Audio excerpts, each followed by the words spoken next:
Hey Kev's crew, good day to you. Thanks for stopping by. Please remember to subscribe.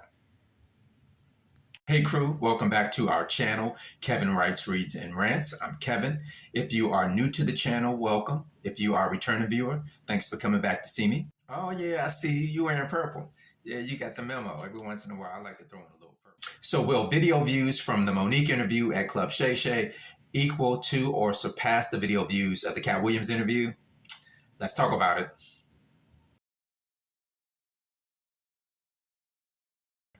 In my humble opinion, with this interview is not going to reach the Cat Williams stratospheric um, views. And I think that because we pretty much knew a lot of the story. Well, we were familiar with the story. We knew that she had a grievance with Oprah, and we knew that she had grievances with Tyler Perry and Lee Daniels.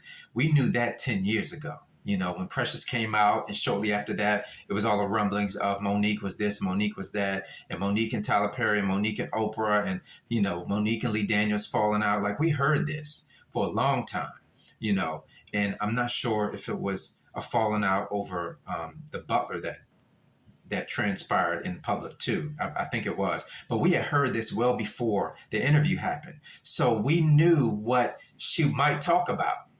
You know, we knew that it was going to be Tyler Perry, Oprah, or Lee Daniels. We knew this. And so that all we really wanted to see was the details about it. We wanted to hear the details, but we knew what she was what really was on the table to talk about. You know, the core things. We were waiting for Tyler Perry. We were waiting for Lee Daniels. We were waiting for Oprah. We were waiting for her to talk about Taraji, because Taraji's recent issue on The Color Purple, supposedly with Oprah, you know, so, well, not supposedly, but with Oprah. And so we knew what to look for. So the video wasn't a shocker. And so because of that, I don't think that people are clamoring to see it now, but I just don't think it's going to have the sustained success that the Cat Williams interview has. And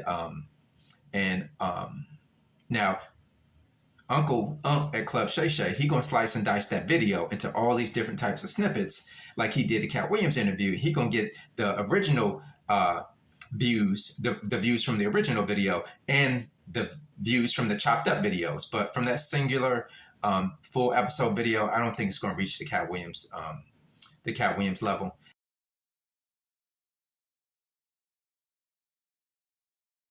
The Cat Williams interview, we really didn't know what he was going to say. We couldn't really anticipate it. He came on there dropping all kinds of bombs on everybody. It was nothing left standing when he finished. And he went into so many comedians and told so much backstory that we could not have anticipated, you know? So it was like, did you hear what Cat Williams said? Did you hear what Cat Williams said? And, you know, did you know this and did you know that? And I think that because Cat Williams kind of exposed a lot of things and shattered a lot of maybe misconceptions and ideas about different people, it really caught everybody off guard. It really caught everybody. Well, I can say it caught me off guard. I didn't know, like, most of the things he talked about with the different, that involved the different comedians. I really had a truly mostly different perception of those comedians.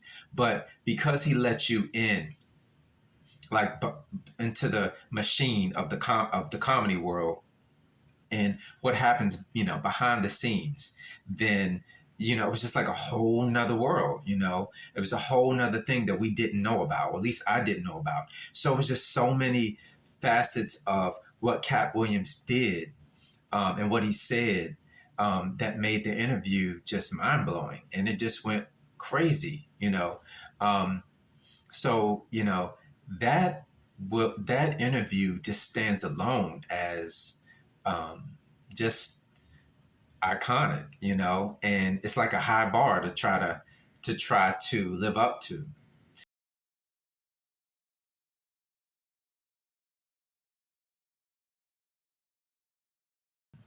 So when it comes to Monique's interview at Club Shay Shay, I thought overall she did herself a favor by appearing there, because there were so many people had made so many judgments about Monique without really hearing it from her point of view. And I know she probably did different radio shows and, say what she said about different people. And, but I think those short kind of formats did not do her story justice. This interview at Club Shay Shay was like 3 hours. It was like almost 3 hours or something like that. So she was able to cover everything that she wanted to cover in detail.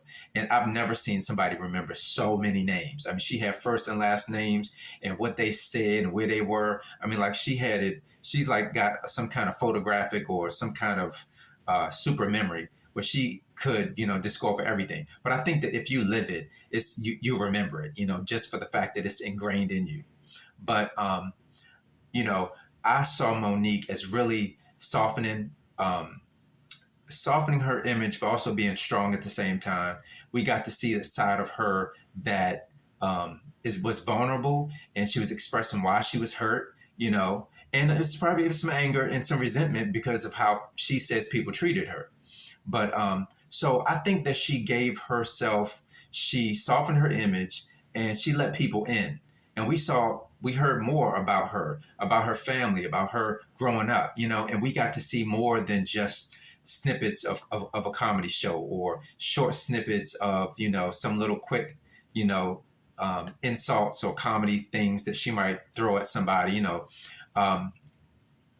and we got to see Monique in a longer format, Monique in Monique through in a closer lens where we could really see into what kind of person she is. And she seemed like a really good person. She's no nonsense. And I really think that she probably is somebody who's very trustworthy, and if you don't cross her, she's not going to cross you. All she wants is to be dealt with fair and square, and that's anybody.